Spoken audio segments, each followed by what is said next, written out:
I'm being joined right now by SY Quraishi, Dr. SY Quraishi, the former Chief Election Commission of India. Thank you very much, sir.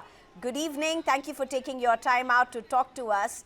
My first question, sir, let's just put this in context for our viewers. Help us understand when we say it's been a historic voter turnout, the highest since independence.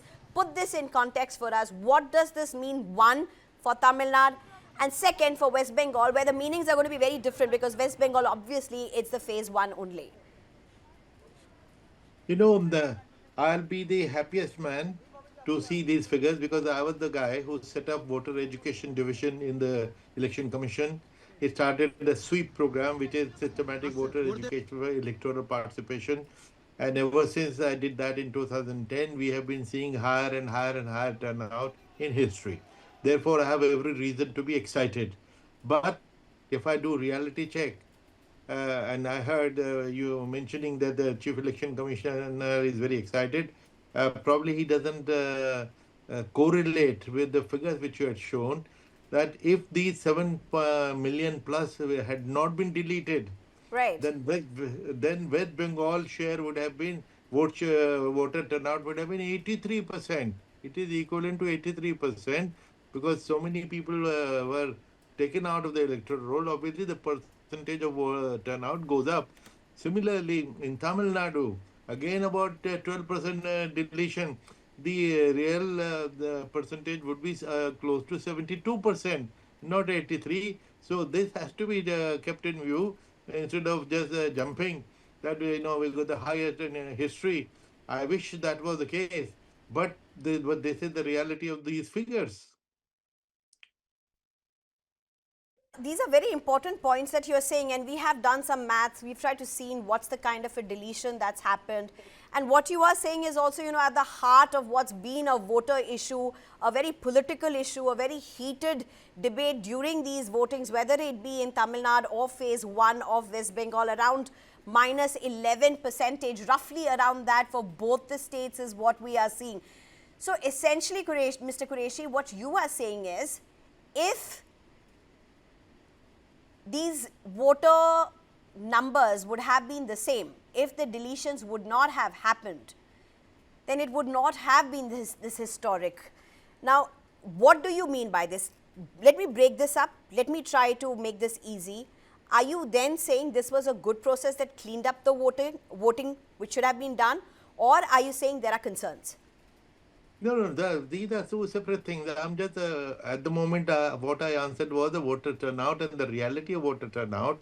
It has shot up to over 90%, 92% because of the 11-12% deletion. Correct. For instance, suppose we say 80%, which is 80 out of 100. But suppose the 10 out of 100, 10 are removed and it is 80 out of 90, the percentage shoots up.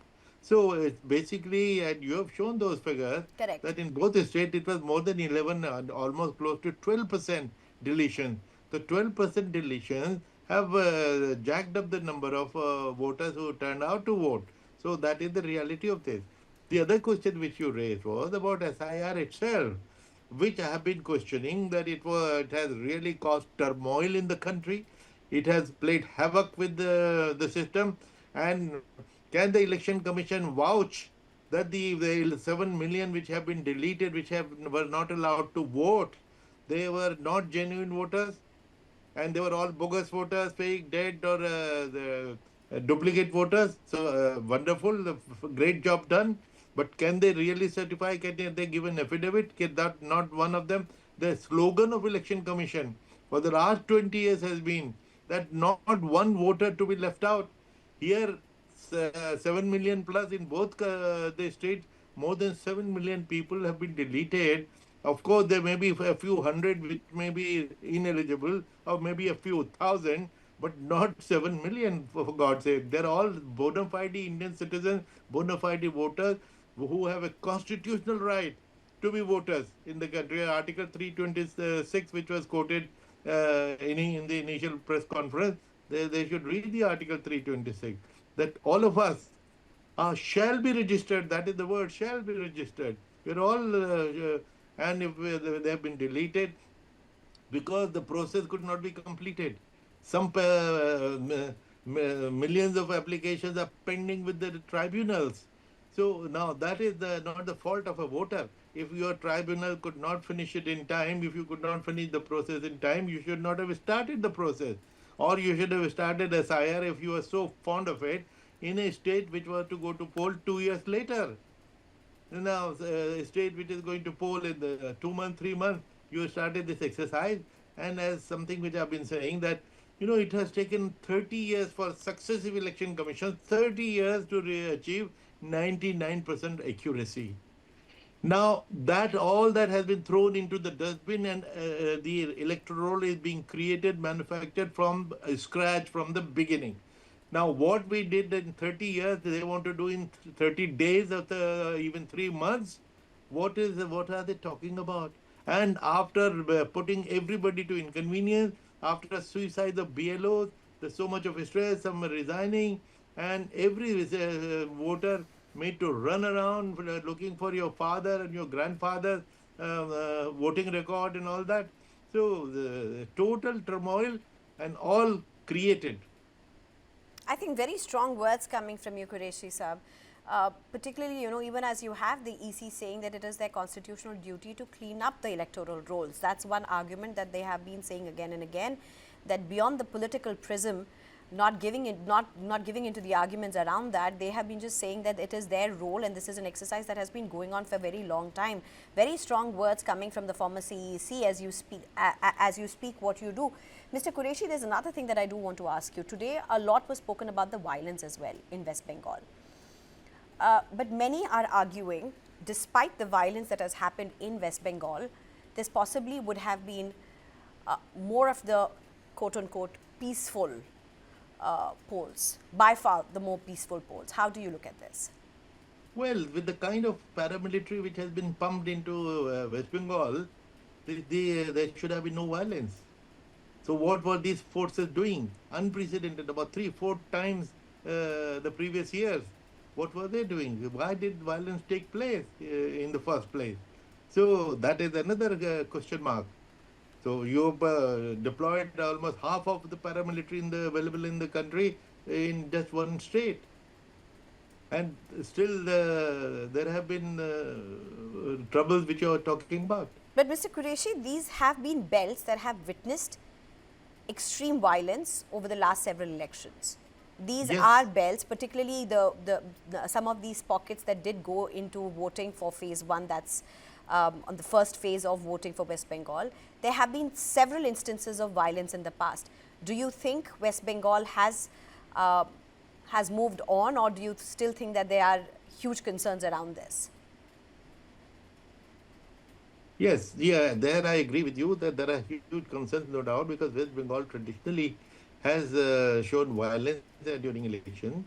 And when in our time, when I was in election commission for 6 years, when we used to analyze the data of West Bengal, we used to see that in the polling year, there will be 1,000, 1,100 poll murders. And on the day of the election, about 100, 150 poll murders, which is why Tamil Nadu and West Bengal are equal size states, and traditionally they go to the poll at the same time. And the ground reality of the two states being different, we do Tamil Nadu poll always in one phase, and the same size state of West Bengal we have been using 6, 7 phases. And I appreciate that this time they have reduced the phases to only 2, which is a good thing, because multiple phases, which were the need of the hour then to save lives. Now the situation has changed in the social media age, because in the gap of 4 or 5 days, what happens is the paramilitary forces take the 4 or 5 days to move from one booth to the other. The strongmen and the gundas reach there in a few hours. So with just as we were using phases as a force multiplier, the gundas were also operating on the same principle, and which is why one sensible thing which election commission did was to reduce the number of phases to 2 and finish the election quickly, because one is that it is more violence prone if there are many phases, because they move faster. That's a known thing. Secondly, in the social media age, the fake news and the hate speech is spread so fast, it creates so much of problem. So, as you know, within minutes, the state can be set on fire if there is a false story and a false news. So, which is what was happening, and for some time, we were all of us were Right. concerned that we how to bring down the phases. Right. In fact, Mr. Qureshi, my last question to you. When we look at Tamil Nadu and when we look at West Bengal, two very different states, two very different political natures, a do or die battle for the political parties, test of personalities, a lot of aspects that are involved. But one common thread between the two is how the states have taken up SIR. Now, whatever the results come, do you see these results in the shadow of SIR? Why do I ask? Because this is also going to have ramifications in the Supreme Court. There's cases that are being heard even now in Supreme Court. Well, SIR definitely will impact the results. For instance, if a particular community has been singled out for deletion, which traditionally vote for X party and not for the Y party, so if those names are deleted en masse, so obviously there will be an impact on the results, and perhaps that was the intention. So, in our time, in every time, we have seen that, strong armed people, even in UP, in Western UP, for instance, it was very common for strong men not to allow the Dalits to come out and vote. They will impose a kind of a curfew on that day. If anybody Right, comes out of the house today, we'll break your leg. With the right. result, the voter turnout of those people would go down. So all these things have an impact on the ultimate result. Right. Mr. Qureshi, thank you so much. In fact, if I can ask my team if they can bring up that graphic as well of what the CEC has said today. Thank you so much, sir, for joining us, for bringing in your perspectives. Dance of democracy, as we call voting for. Important questions around it, but a decisive mandate really from both the states. Thank you so much, sir.